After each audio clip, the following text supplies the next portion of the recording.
Okay, you've got a bunch of looks recorded, and we in fact have a bunch of looks recorded here. So, for example, look number 9 appears to be channels 20 through 28, running up to 44%.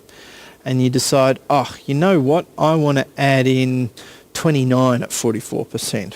All right, 29 at 44, beautiful. Now I want to record it to that submaster. It's entirely possible you have a bunch of things running at the same time and you want to specifically say, okay, that thing has to update into submaster 9 as it turns out. So what we do is we basically run the same feature that we had with queues, and if you hit the update button, it automatically pops onto the command line. Because we're in looks view at the moment, update delta look 1. It's probably selected look 1 because that's what I've got selected up here on this box. So actually let's test that and see what happens. I'm going to select 9 there and go update. Oh, look, there you go. So how about that? It actually is drawing its default from where that blue box is sitting. So that's now correct. Yes, I want to update delta look 9. That's exactly what I want to do. So I've updated it by hitting enter, but when I release it, it's gone. Okay. Now this is because part of the process of asserting that submaster is doesn't include that particular update, but you can get it there very quickly just by manipulating the submaster, and it'll pop up.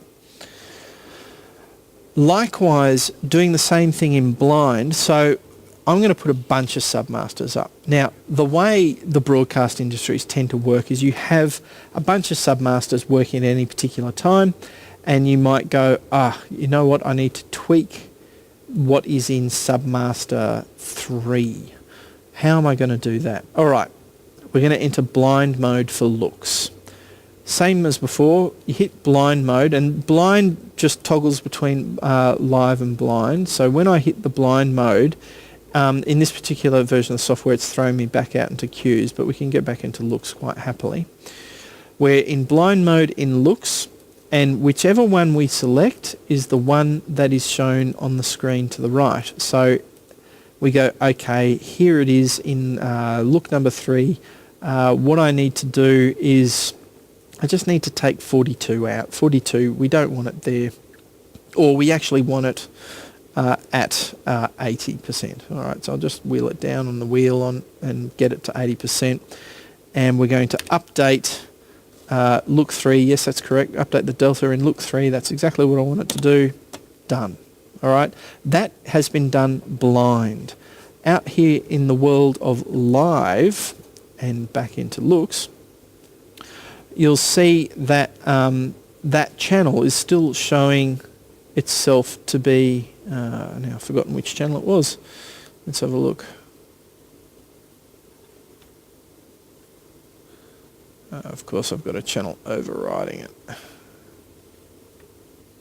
There she is. There it was, 42 at 80. Okay, so in order to actually get that to go to 80, I actually had to manipulate the submaster, because the idea of it being in blind is that it's not actually changing what is happening out in the real world, and it won't change until you manipulate it. Okay, if this was at 0 and we drop into blind mode and we have a bit of a look at what's happening in Q3, there he is, and we take 43 to full and we update our same look, jump out of blind mode. As we fade it up, she's there, ready to go. Okay, so it gives you a very powerful and easy to use way of manipulating looks on the fly as you go. Okay, now my particular console, you'll see this thing up on the display up here is starting to populate with with bubbles that have information in them. Now I have 64 faders on my console here, and there are 64 bubbles up here. If you have a VL16, you'll only get 16 bubbles. If you have a palette classic with 32 submasters, you'll only get 32 up here. It will put as many bubbles up there as you have hardware to drive them.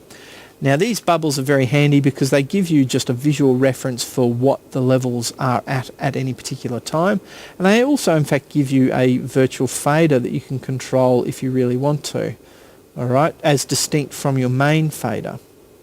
Now that becomes very useful when you're playing in the world of remote control and things like that, because you can't actually reach the physical submaster.